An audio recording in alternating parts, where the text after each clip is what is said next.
Friendly micro organisms के बारे में डिस्कस कर लेते हैं कि यानी कि useful micro organisms. First use micro organisms like bacteria decomposes organic waste into manures and increase the fertility of the soil. यानी कि कुछ माइक्रो ऑर्गेनिजम्स हैं बैक्टीरियाज और फंगई जो कि प्लांट और एनिमल वेस्ट को डिकम्पोज करते रहते हैं और प्लांट और एनिमल की डेथ के बाद उनकी बॉडीज को डिकम्पोज करते रहते हैं और सॉइल को फर्टाइल बनाते हैं, उसमें न्यूट्रिएंट्स ऐड करते रहते हैं। ये इनका एक यूज़ है। ये इनकी प्रेजेंस की वजह से ही अर्थ पर कोई भी कूड़ा करकट नहीं होता। तो ये हर प्लांट और एनिमल वेस्ट को डिकम्पोज करते हैं। ये सिर्फ बायोडिग्रेडेबल वेस्ट को ही डिकम्पोज कर सकते हैं, यानी कि पेड़ पौधों से मिलने वाली चीज़ों को ही डिकम्पोज कर सकते हैं और सॉइल को फर्टाइल बना सकते हैं। दूसरा use, micro organisms help in fixing atmospheric nitrogen into nitrogen compounds in the soil and increase the fertility of the soil। दूसरे वो माइक्रो ऑर्गेनिज्म हैं जो एयर में प्रेजेंट यानी कि एटमॉस्फेयर में प्रेजेंट स्पेसिफिकली सिर्फ नाइट्रोजन को नाइट्रोजन रिच एक कंपाउंड में चेंज करते हैं, क्योंकि फ्री नाइट्रोजन यानी कि सिर्फ नाइट्रोजन के फॉर्म में, अकेले गैस के फॉर्म में जब नाइट्रोजन होता है तो प्लांट्स उसको यूज़ नहीं कर पाते हैं। तो कुछ बैक्टीरियाज हैं जो कि उसको नाइट्रेट्स में कन्वर्ट कर देते हैं जिससे कि प्लांट्स उसको यूज़ कर सकें। तो कुछ बैक्टीरियाज तो ऐसे हैं जो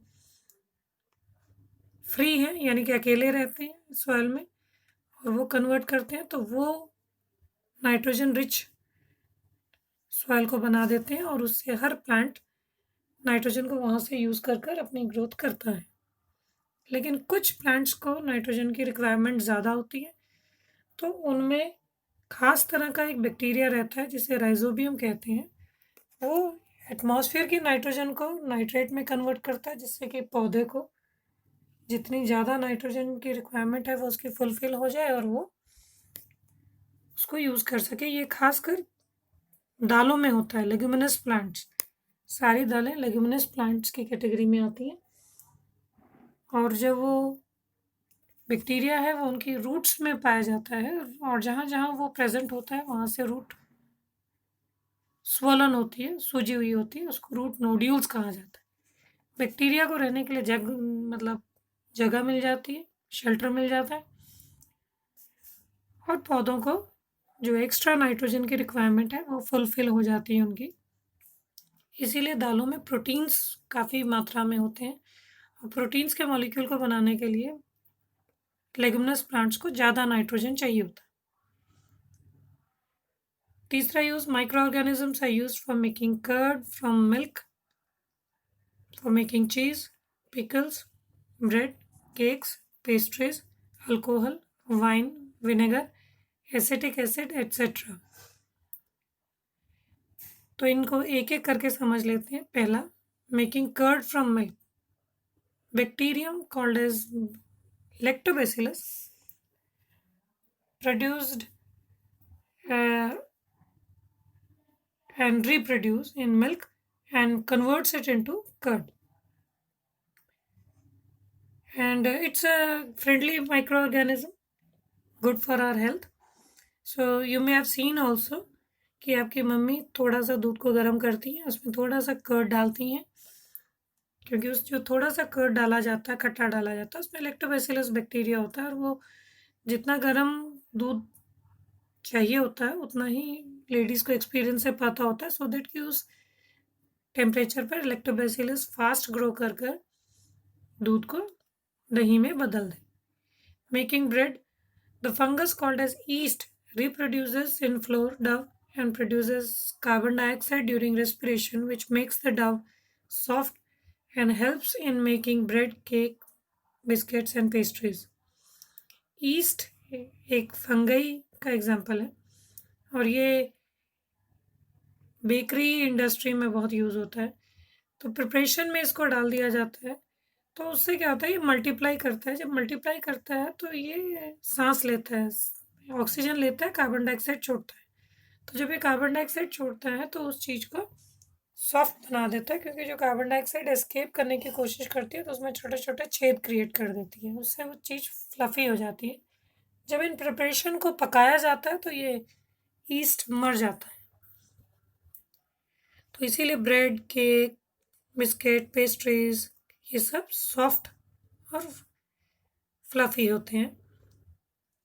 और यूजेस, अल्कोहल बनाने में यूज होता है micro organism. The fungus called east reproduces in sugar solution to convert it into alcohol. This is called as fermentation. तो ये ईस्ट जो है शुगर सॉल्यूशंस, यानी कि ये फ्रूट जूसेस यूज़ किए जाते हैं, शुगर केन का जूस यूज़ किया जाता है, उसमें डाल दिया जाता है जिससे कि ये ग्रो करके शुगर को अल्कोहल में बदल देता है। तो इस प्रोसेस को फर्मेंटेशन कहा जाता है, और ये प्रोसेस जो है वो लुइस पॉस्चर ने डिस्कवर किया था। तो लुइस पॉस्चर ने पॉस्चराइजेशन भी और फर्मेंटेशन भी दोनों प्रोसेसेस उन्हीं ने डिस्कवर किए थे। हाँ, और इस प्रोसेस में एक थोड़ा सा बदलाव भी कर लिया जाता है कि अगर हमें अल्कोहल की बजाय एसिटिक एसिड चाहिए तो कंटेनर्स में थोड़े छेद बड़े बड़े रख दिए जाते हैं, सो दैट कि एयर एंटर कर सके। तो पहले यही होता है कि पहले अल्कोहल बनती है, क्योंकि कंटेनर्स में थोड़े बड़े छेद रखे गए हैं तो वो अल्कोहल बनने के बाद ऑक्सीजन से रिएक्ट करके एसिटिक एसिड में कन्वर्ट हो जाती है, सिरके में कन्वर्ट हो जाती है, विनेगर में। सिरका बोलो, एसिटिक एसिड बोलो, विनेगर बोलो, या इथेनोइक एसिड बोलो, ये सब एक ही चीज़ के नाम है। दूसरा और क्या क्या यूजेस हैं? Making medicines. Some bacteria and fungi are used for making medicines which kill or stop the growth of disease-causing microorganisms, such medicines actually are called as antibiotics. Now, what are antibiotics? Try to understand it better. कुछ खास तरह की bacterias और fungi कुछ खास तरह की chemicals produce करते हैं जो कि दूसरे माइक्रो ऑर्गेनिजम्स को किल करने में या उनकी ग्रोथ को स्टॉप करने के लिए यूज़ किए जाते हैं। पहला जो एंटीबायोटिक प्रोड्यूस किया गया था वो था पेनिसिलिन, और वो पेनिसिलियम नाम के फंगस को इस्तेमाल करके बनाया गया था। उसके बाद तो बहुत सारे एंटीबायोटिक्स आ गए। डॉक्टर्स आजकल एंटीबायोटिक्स बड़ी जल्दी लिख देते हैं अगर बीमार हो तो, क्योंकि माइक्रो ऑर्गेनिजम्स की ग्रोथ को रोकते हैं, उनको किल करते हैं। कुछ एग्जांपल्स हैं स्ट्रेप्टोमाइसिन, टेट्रासाइक्लिन एंड एरिथ्रोमाइसिन, और भी काफ़ी लंबी चौड़ी लिस्ट है इनकी आजकल। ये प्रोसेस जो इन्वेंट किया था एंटीबायोटिक्स के बारे में, तो उन साइंटिस्ट का जो नाम था वो था अलेक्जेंडर फ्लेमिंग। सो अलेक्जेंडर फ्लेमिंग ने ये डिस्कवर किया था। एक्चुअली उन्होंने जब वो अपना एक्सपेरिमेंट कर रहे थे तो उन्होंने अचानक पाया कि कुछ जो ग्रीन मोल्ड्स हैं वो बैक्टीरियाज की ग्रोथ को रोक रहे थे। तो उन्हें आश्चर्य हुआ कि ये क्या ग्रोथ है जो कि बैक्टीरियाज की को ग्रो नहीं करने दे रहा है। तो उन्होंने इस पर रिसर्च की तो उन्होंने पाया कि कुछ खास तरह के माइक्रो ऑर्गेनिजम्स हैं जो दूसरे माइक्रो ऑर्गेनिजम्स की ग्रोथ को रोकते हैं, and this is how antibiotics were discovered. और माइक्रो ऑर्गेनिज्म के फायदे हैं जैसे वैक्सीन्स। वैक्सीन्स एडवर्ड जेनर नाम के साइंटिस्ट ने बनाए थे 1798 में,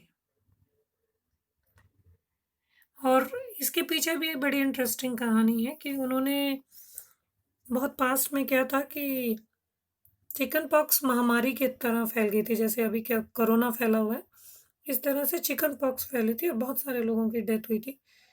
तो इन साइंटिस्ट ने एक ऑब्जर्वेशन की कि जिन लोगों ने गाय पाल रखी थी उनको ये बीमारी नहीं हुई। तो उन्होंने जानने की रिसर्च शुरू कर दी कि ऐसा क्यों हुआ कि जिन्होंने गाय पाल रखी थी उनको ये बीमारी क्यों नहीं हुई। तो उन्होंने अपनी रिसर्च में पाया कि जो लोग गाय पालते हैं एक्चुअली गाय को एक बीमारी हो जाती है जिसे काऊ पॉक्स कहा जाता है। तो काऊ पॉक्स जो है वो क्योंकि वो काऊ की ही बीमारी है, इंसानों को नहीं होती, लेकिन जो आसपास उसको पाल रहे होते हैं उसमें भी उसके माइक्रो ऑर्गेनिज्म एंटर कर जाते हैं, तो उनको हल्की सी उस बीमारी के सिम्टम नज़र आते हैं कि उनके बाजुओं पे थोड़े छाले से पड़ जाते हैं, लेकिन वो धीरे-धीरे अपने आप ठीक हो जाते हैं।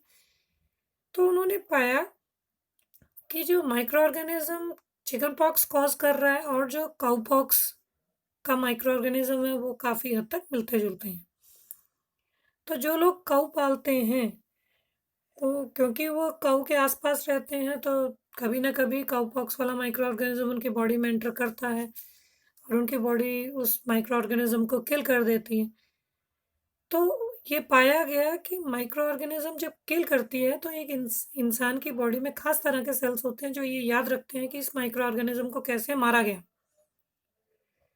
तो क्योंकि काउपॉक्स का माइक्रो ऑर्गेनिज्म और स्मॉल पॉक्स का माइक्रो ऑर्गेनिज्म सेम थे, तो ये लोग जब चिकन पॉक्स वाले लोगों के कांटेक्ट में आए या वो माइक्रो ऑर्गेनिज्म उनके बॉडी में एंटर हुआ, तो उनकी बॉडी ने उसको बड़ी जल्दी मार दिया, उसको मल्टीप्लाई होकर उसकी स्ट्रेंथ को ख़त्म कर दिया, उसको मल्टीप्लाई करके बीमारी कॉज़ ही नहीं करने दिया। क्योंकि उन्हें याद था कि इसी से मिलता-जुलता हमने माइक्रो ऑर्गेनिज़्म मारा है, तो हमारी बॉडी को ज़्यादा समय नहीं लगा उनको किल करने में।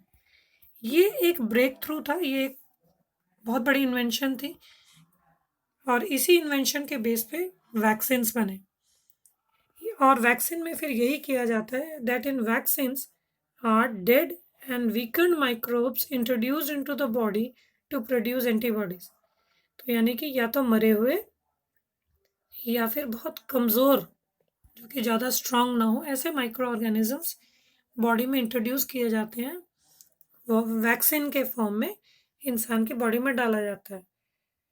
तो क्या होता है कि बॉडी उस माइक्रो ऑर्गेनिज्म को किल कर देती है, क्योंकि वो या तो डेड कंडीशन में या फिर बहुत वीक कंडीशन में। लेकिन इसका फ़ायदा ये होता है कि बॉडी याद रख लेती है कि इस माइक्रो ऑर्गेनिज्म को मारना कैसे। तो फ्यूचर में जब कभी भी वो माइक्रो ऑर्गेनिज्म हमारी बॉडी में एंटर करता है, तो हमारी बॉडी उसको बहुत थोड़े समय में ही मार देती है और बीमारी नहीं होने देती है। दीज एंड और जो जब भी कोई माइक्रो ऑर्गेनिज्म हमारी बॉडी में एंटर करता है, तो उसको जो मारने के लिए हमारी बॉडी स्पेशल तरह की प्रोटीन प्रोड्यूस करती है, उसे एंटीबॉडीज कहा जाता है। और ये एंटीबॉडीज याद रखते हैं कि अगली बार अगर ये माइक्रो ऑर्गेनिज्म एंटर हुआ तो कैसे मारना है। तो बहुत सारी बीमारियों के वैक्सीन भी हैं, जैसे polio, cholera, typhoid, small pox, hepatitis. तो इन सब के वैक्सीन्स हैं और इसीलिए इनके वैक्सीन अगर इंसान ले लेता है, तो वो सारी उम्र उनसे बचा रहता है। लेकिन हाँ, कुछ ऐसी भी वैक्सीन्स हैं जिनको हमें कुछ पर्टिकुलर टाइम पीरियड के बाद लेना पड़ता है। अब कोरोना भी एक वायरल डिसीज़ है और इसका भी वैक्सीन ही इलाज होगा। तो देखें कब इसका इलाज इंसान को मिलता है।